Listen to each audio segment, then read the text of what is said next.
Скрип дверей. Ваш дом подсказывает вам, что какие-то дела могут идти со скрипом. У кого из членов семьи в первую очередь это проявится?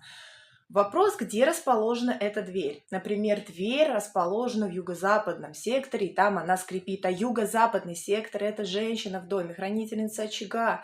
Возможно, у нее какие-то могут быть трудности в делах. Скорее смазывайте дверь, чтобы она не воспроизводила эти противные звуки. Есть обратная ситуация, например, все хорошо, двери скрипят, скрипят, скрипят, скрипят и притягивают в жизнь подобные ситуации, которые могут застопорить какие-то важные жизненные события. Следите за хорошими звуками в доме.